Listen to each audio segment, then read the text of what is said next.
네, 안녕하세요. 저는 10여 년 전부터 정신의 전쟁, 정신의 전사, 정신의 귀족을 이야기해왔습니다. 마인드가 알파요 오메가라고 생각합니다. 저들, 중국과 북한, 그리고 그 하수인들은 우리의 정신을 지배하려 발악 중입니다. 경제와 군사 모두에서 저들이 밀리고 있기 때문입니다. 그런데 우리는 어떤가요? 정신의 중요성을 아나요? 정신을 어떤 방향으로 어떻게 가다듬어야 하는지 아나요? 한국인은 지금 정신의 전쟁 한가운데에 던져져 있습니다. 마침내 정치군사학에서 정신의 전쟁을 가리키는 새로운 개념이 등장했습니다. 아마 국내에서는 제가 이 개념을 최초로 소개하는 것 아닌지 모르겠습니다. 그 용어는 바로 인지전쟁, Cognitive Warfare입니다. 오늘 우리가 부딪혀 있는 인지전쟁에 대해 살펴보겠습니다. 이게 무슨 학자 이런 사람들만 이야기하는 게 아니라 나토 홈페이지에 올라와 있는 한 구절입니다. 이 인지전쟁에 대한 첫 번째 패러그래프를 고스란히 번역해서 말씀드리겠습니다. 인지전쟁에서는 정신이 마음이 전쟁터이다. 적국이 벌이는 인지전쟁의 목표는 우리 국민의 생각뿐 아니라 행태도 바꾸는 것이다. 인지전쟁에서 이기면 우리 국민의 사고방식과 행태가 적에 의해 형성되고 영향받아 적의 전술적 전략적 목표를 선호하게 된다. 심지어 우리 사회 전체를 조각조각 박살내어 적의 의도에 저항하겠다는 우리 사회의 집단의지 자체가 증발해버릴 수도 있다. 적은 인지전쟁을 통하여 물리적인 힘 혹은 강제를 전혀 사용하지 않고 한 사회 전체를 굴복시킬 수도 있다. 나토의 인지전쟁에 대한 설명 첫 패러그래프였습니다. 이제 중국과 북한이 갈수록 경제적인 처지도 나빠지고 군사 경쟁에서도 밀리고 하면은 결국은 인지전쟁에 죽자사자 매달릴 수밖에 없죠. 예. 그래서 이제 저들은 인지전쟁에 목숨을 걸었습니다. 네. 시간이 갈수록 한미동맹과 중국, 북한 사이의 군사력 격차는 더 커집니다. 예. 시간이 갈수록 이 자유진영과 중국, 북한의 경제적 격차도 더 커집니다. 게다가 중국의 입장에서는 한반도를 장악하지 않은 상태에서는 대만과 남중국해를 도모하지 못합니다. 그런데 한반도를 군사적으로 장악할 방법은 없습니다. 남은 것은 인지전쟁에 의해 대한민국 사람들 전체를 종죽으로 만드는 것뿐입니다. 그런데 윤석열 정부가 등장하는 바람에 산통이 깨졌습니다. 따라서 윤석열 정부를 가만둘 수 없겠죠. 윤 대통령을 가만둘 수가 없습니다. 이를 박박 가르면서 잡아 죽이려고 덤비고 있습니다. 몇 가지 잘 아시는 사례를 먼저 말씀드리겠습니다.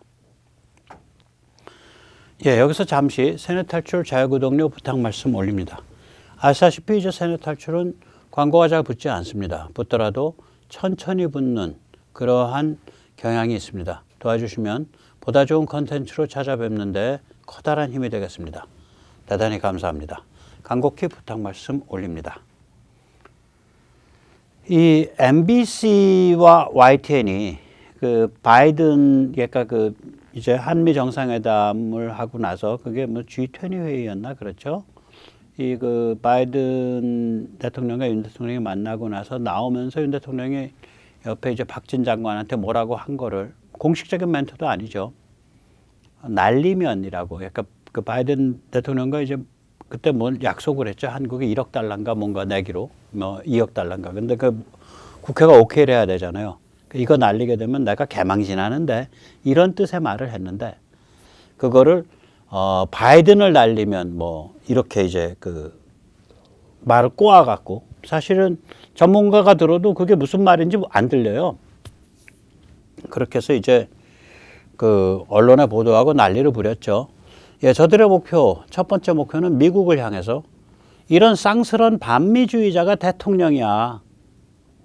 이 인간 치워야 돼. 안 그러면 당신들 미국은 한국에 의해서 배신당할 거야. 이런 식의 이제 메시지를 던지는 거고요. 국민에게는 뭐겠어요? 이런 자격 없는 양아치가 대통령이 된 거야. 이게 뭐냐? 나라꼴이. 그런 얘기죠. 쟤들 지금 하는 말이 윤석열 대통령 취임하고 나서 나라가 아주 후진 나라가 돼버렸다. 이런 얘기들을 그냥 매일 반복하고 살죠. 예. 그 다음에 이제 1장 2, 이건 이제 정체가 이제 탄로가 났는데, 예, 왼쪽 그림과 같은 그림이죠, 원래는. 제가 어저께도 잠깐 말씀드렸는데, 그러니까 기시는 태극기에 절을 하고 윤 대통령은 일장기에 절을 하는 건데 그거를 이제 오른쪽 그림 그러니까 각도가 일장기만 나오는 각도로 해서 마치 윤 대통령이 일장기 앞에 무릎을 꿇었다 뭐 이렇게 해서 이제 또 친일파 윤석열 이러고서 이제 잡아 죽이려고 들었죠. 여기서 보면은 이제 그 윤석열 대통령과 기시다의 윤석열 대통령과 기시다의 그 인사 속도가 다르기 때문에 여기 왼쪽 사진 보면 기시다가 오히려 더 고개를 깊이 숙인 그런 거가 됐네요. 네. 그리고 이제 윤 대통령은 이 인사하러 가기 전에 따로 태극기 앞에서 인사를 드리고 그리고 갔습니다. 저를 이제 윤석열 잡아 죽이려고 하는 거죠. 왜냐?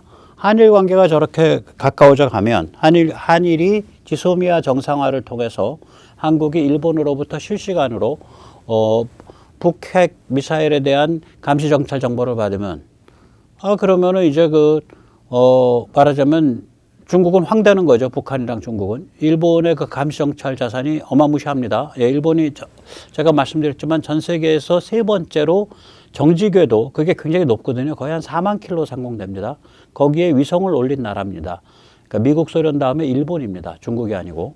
또한 그 궤도에 위성을 올릴 때 일본은 자기 로켓으로 올렸어요. 당연히. 그래서 일본 위성이 지금 세계에서 네 번째로 많죠. 네. 그러니까 미국 다음에 중국 다음에 러시아 다음에 일본일 겁니다. 위성이 한 200개 올라가 있거든요. 우리의 한 6, 7배 됩니다. 그중에 상당수가 군사위성일 거예요. 자기 로켓으로 올렸기 때문에 거기에 뭐 들어있는지 몰라요. 그러면 이제 우리한테 실시간으로 제공할 수 있는 게 이제 오소 포토라는 걸 제공할 수 있죠. 위성에서 찍은 사진을 평평하게 2차원 지도로 만들고 그 지도에 구글 어스처럼 그 물체 하나하나에 그 오브젝트 하나하나에 이제 위치 정보, 위경도 정보가 붙어 있는 거죠. 저걸 들여다보고 있는 거예요, 북한을. 그 다음에 또한 일본은 이제 레이더 기술이 좋으니까 당연히 SAR을 하죠. SAR, 합성 궤도 레이더. 그 SAR을 하게 되면은 이제 레이더파를 쏴갖고 반사된 걸 가지고 이제 입체적 그 높이나 이런 걸 알 수가 있어요. 그래서 이런 것들을 실시간으로 제공을 하니까 북한의 이제 그 핵과 미사일의 움직임을 거의 손바닥 보듯이 들여다볼 수 있게 되는 거예요. 그래서 지소미아를 정상화시키면 한국에 굉장히 유리합니다. 제가 어저께도 말씀드렸지만, 그러니까 보안상 허락하는 범위 안에서 윤석열 정부는 이 지소미아 정상화로 인해서 우리가 얻게 되는 그 정보의 빈도와 정확성 이런 걸 샘플로 좀 국민들한테 알리는 게 필요하다. 저는 그렇게 생각을 합니다. 자, 또 이제 이런 걸 가지고 시비를 걸었죠. 저희들이 이제 윤석열 정부 잡아 죽이려고, 윤 대통령 잡아 죽이려고. 그리고 요새는 또 이제 또 이런 걸 가지고 시비를 걸어요. 여기서 이제 보면 나오지만 당연히 이제 그 더불어민주당 하는 거 보면 뭐예요? 미 인권 보고서에 지적받은 언론 탄압 국제적 망신이고 국격 추락입니다. 그다음에 한겨레 미 국무부가 20일 발표한 국가별 인권 보고서 내용 중 윤석열 대통령의 비속어 사용을 둘러싼 문화방송에 대한 압박을 다룬 부분에서 폭력과 괴롭힘이라는 소제목이 하루 만에 삭제됐습니다. 그 소제목을 폭력과 괴롭힘이라고 분류해서 달았다가 미 국무부가 이거 잘못 달았네 하고 없앴어요. 자, 일단 미 국무부 인권보고서라는 게 뭐냐. 예를 들어서 중국이나 미얀마 같은 정말 신경 써야 될 나라가 아니면 그냥 대충 만드는 거예요. 그래서 하는 거예요. 매년. 복사 붙이기 수준이에요. 전해년도나 올해년도나 별로 차이도 없어요. 그런데다가 이제 쓰려고 하니까 미 국무부에 이제 좀 좌정스러운 사람들이 있잖아요. 그러니까 당연히 이제 시민단체가 제기하는 거, 이른바 시민단체. 시민단체라는 게 정말 그렇죠. 이른바 시민단체가 제기한 문제까지 모조리 긁어 모아서 만드는 문건이죠. 마치 이것을 대단히 심각한 사안인 것처럼 이렇게 신주 받들듯이 받들어 모시는데 내가 니들 참 바쁘다. 중국 모시랴, 북한 모시랴, 이제 미국까지 모시냐. 니들이 언제부터 미국 리버럴의 개가 됐냐. 이렇게 묻고 싶은 거예요. 이게 얼마나 황당하냐, 인권보고서가. 한번 제가 직접 한번 글을 보여드릴게요. 이제 미국 문서들은 보통 Executive Summary, 핵심 요약이라는 것이 앞대가리에 딱 붙습니다. 그러니까 바쁘면 이것만 읽어라요.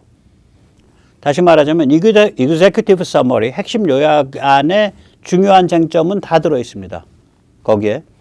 문재인 2021년에 관한 보고서의 핵심 요약과 그러니까 그 2022년에 발표되죠. 봄에 발표되니까. 그 다음에 윤석열 대통령의 윤석열 정부의 2022년에 관한 보고서의 핵심 요약은 거의 글자까지 동일합니다. 따라서 이 그 좌좀들, MBC 이런 자들이 만약에 미국 인권 보고서를 가지고 한국의 인권 상황 타령을 하려 그러면은 문재인 때도 타령을 했었어야지. 거의 똑같아요. 특히 그 핵심 요약 보면은 핵심 요약에 중요한 건 다 들어있어요. 거기에 MBC는 들어있지도 않아요. 핵심 요약에. 뭐 그 일부 시민단체가 문제 제기한 거 그냥 긁어 모아놓은 거니까 들어가지도 않아요. 핵심 요약에는. 그런데 이제 여기 한번 보세요. 이 붉은 글씨 쪽이 좀 달라진 거거든요. 보면은 2022년께 괄호 바깥에 있는 거고 그러니까 2022년에 관한 게 올해 발표된 게 2021년에 관한 게 괄호 안에 있는 겁니다. 여기 보면 2022년에 관한 건 이렇게 돼 있죠. 그러니까 관찰자들은 그러니까 3월 9일 대통령 선거와 6월 1일 지방선거가 자유롭고 공정하게 치러졌다라고 생각한다. 그 얘기예요. 2022년에 관한 보고서는 2021년엔 따라서 이런 게 없겠죠. 거기 뭐라고 되어 있냐. 2017년 대통령 선거와 2022년 국회의원 선거는 자유롭고 공정하게 치러졌다고 관찰한다. 잠깐, 근데 우리 이게 얼마나 국무보고서가 엉터리라는 거 알죠? 우린 지금 2020년 총선이 공정했다고 생각 안 하잖아요. 거기 뭔가 야로 있다고 생각하죠, 우리는. 그리고 특히 뭐 야로까지는 아니더라도 그건 아니더라도 이런 문장은 들어갈 수 있잖아. 2020년 총선이 화웨이 네트워크 장비에 의해서 보안벽이 쳐진 서버로 운영이 됐으며 그 서버가 국가전산센터에서 과천 선관위 사무실로 옮겨져서 운영되는 이상한 일이 있었다. 그 말 안 넣어주잖아. 그건 팩트인데. 그러니까 미 인권 보고서가 엉터리예요. 이게 그냥 그러니까 미얀마라든지 예를 들어서 뭐 베네수엘라라든지 쿠바라든지 북한이라든지 중국 겨냥하는 그런 거지. 나머지는 그냥 대충 알아서 그냥 하는 거예요. 이게. 그런데다 또 우리랑 굉장히 입장이 다른 거가 이런 게 있어요. 구절에 보면 이거 문재인 때도 똑같고요. 저것 때도 똑같아요. Laws criminating consensual same-sex sexual conduct between adults in the military. 그러니까 뭐냐면 군대 안에서 합의에 의한 동성 성교가 처벌받는다라는 인권 위반이 있다. 잠깐만, 우리 지금 군 인권센터인가 뭔가 굉장히 그 좌빨스러운 데서 계속 이 문제 걸고 있잖아. 근데 한국에서는 선후배 간에 서열이 있기 때문에 선배가 위압으로 뭐 이렇게 하면은 사고 날 수 있으니까 한국 문화에서는 군대에서는 뭐 군대 바깥에서 네 맘대로 하더라도 군대 안에서만큼은 그거 동성 성교하면 안 돼. 그거 군법 위반이야. 이렇게 돼 있는 거를 가지고 그걸 인권 침해라고 지금 미국 국무부 자료가 얘기하고 있는 거예요. 그러니까 이 미국 국무부 보고서가 얼마나 황당한 보고서인지 우리가 알 수가 있는 거지. 우리 관점에서 보면. 이 구절은 윤석열 때도 등장하고, 그러니까 2021년에 관한 보고서에도 등장하고, 2022년에 관한 보고서에서도 등장합니다. 그러니까 앞에서 말한 그 선거에 관한 언급 빼고 나서 선거는 언급할 수밖에 없죠. 해가 달라졌으니까. 딱 뭐가 그러면 두 개의 핵심 요약 중에 뭐만 다르냐? 예. 그러니까 제가 이거 잠깐 잘못 썼는데 아래 내려서 빨간 거. 윤석열 보고서에는 그러니까 2022년에 관한 보고서에는 젠더랑 관련된 폭력.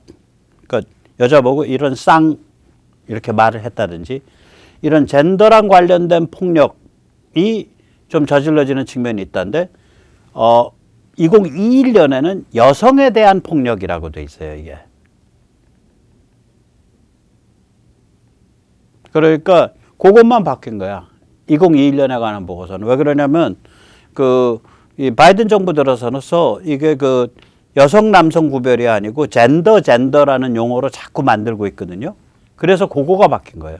즉 다시 말하자면 핵심 요약, 그 중요한 건 거기 다 거론되는데 핵심 요약에 관해서 2021년 문재인 때에 관한 보고서나 2022년 윤석열 때에 관한 보고서가 거의 복사 붙이기 수준이다.